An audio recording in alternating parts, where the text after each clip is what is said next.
অবশেষে যুদ্ধবন্ধ চুক্তিতে আসলো ইরান আমেরিকা। কি কি শর্ত দিল ইরান? যুদ্ধ কি বন্ধ থাকবে? অবশেষে উন্মুক্ত হলো হরমুজ প্রণালী। লেবাননে 10 দিনের যুদ্ধবিরতির প্রতি সংহতি জানিয়ে এই সিদ্ধান্ত নিল তেহরান। তাদের এই সিদ্ধান্তকে আসসালামু আলাইকুম দর্শক, দেশ ও দেশের বাইরে থেকে যারা আমাদের দেখছেন, আশা করছি সকলে ভালো আছেন।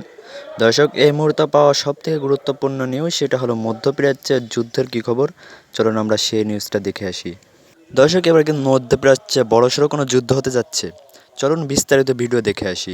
যুদ্ধবিরতির সঙ্গে সঙ্গতি রেখে পারস্য উপসাগরের গুরুত্বপূর্ণ নৌপথ হরমুজস্থা সিনহুয়া এ খবর জানিয়েছে। শুক্রবার 17 এপ্রিল সামাজিক যোগাযোগ মাধ্যম এক্সে দেওয়া এক পোস্টে ইরানের পররাষ্ট্রমন্ত্রী আব্বাস আরাকচি ঘোষণা করেছেন যে লেবাননে ঘোষিত যুদ্ধবিরতির সঙ্গে সামঞ্জস্য রেখে পারস্য উপসাগরের গুরুত্বপূর্ণ নৌপথ হরমুজ প্রণালী দিয়ে সব ধরনের বাণিজ্যিক জাহাজ চলাচল সম্পূর্ণ উন্মুক্ত করা হয়েছে। মার্কিন প্রেসিডেন্ট ডোনাল্ড ট্রাম্প বৃহস্পতিবার ইরান ও ইসরায়েলের মধ্যে 10 দিনের সংঘর্ষ বিরতি ঘোষণা করার পর ইরান হরমুজ প্রণালী দিয়ে বাণিজ্যিক জাহাজ চলাচল নিয়ে গুরুত্বপূর্ণ সিদ্ধান্ত জানায়।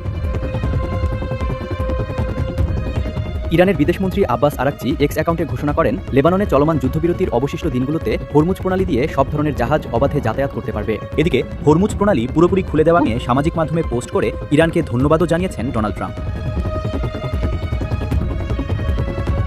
লেবাননে যুদ্ধবিরতি কার্যকর করা ইরানের অন্যতম দাবি ছিল।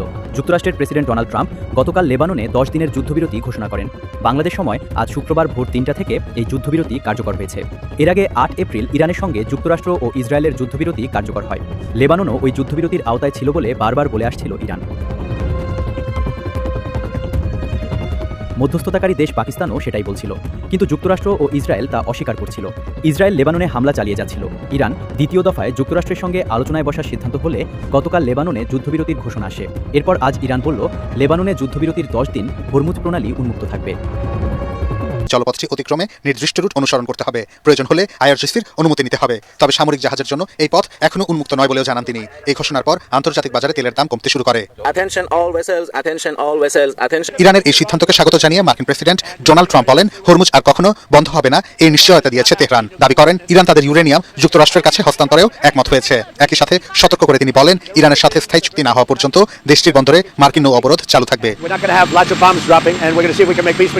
এদিকে পেজেশিয়ান সরকার বলছে, কূটনৈতিক প্রচেষ্টার কারণে ইসরায়েলকে যুদ্ধবিরতিতে বাধ্য করা হয়েছে। বিবৃতিতে বলা হয়, ইরান শান্তি চায়, পরমাণু অস্ত্র অর্জনের কোনো ইচ্ছে নেই। একই সঙ্গে অভিযোগ করে জানায়, যুক্তরাষ্ট্র ও ইসরায়েল এই অঞ্চলে অস্থিরতা তৈরি করছে। পাকিস্তানকে কূটনৈতিক সহযোগিতার জন্য ধন্যবাদ জানিয়ে তেহরান বলছে, ইরান তার নীতিতে অটল থাকবে। লেবানন থেকে লোহিত সাগর পর্যন্ত সব অঞ্চলে যুদ্ধ বন্ধ করতে হবে, এমনটাই তেহরানের চাওয়া বলেও উল্লেখ করা হয় বিবৃতিতে। এদিকে হরমুজ প্রণালী সচল রাখতে অন্তত 40টি দেশ নিয়ে বৈঠক করেছে যুক্তরাজ্য ও ফ্রান্স। শান্তিপূর্ণ ও প্রতিরক্ষামূলক এই পদক্ষেপে অন্তত 20টি দেশ সহযোগিতা করতে আগ্রহী বলেও জানায় দেশ দুটির প্রেসিডেন্ট। ওদিকে হরমুজ প্রণালী খুলে দেওয়ার ঘোষণাকে আন্তর্জাতিক সম্প্রদায় স্বাগত জানিয়েছে।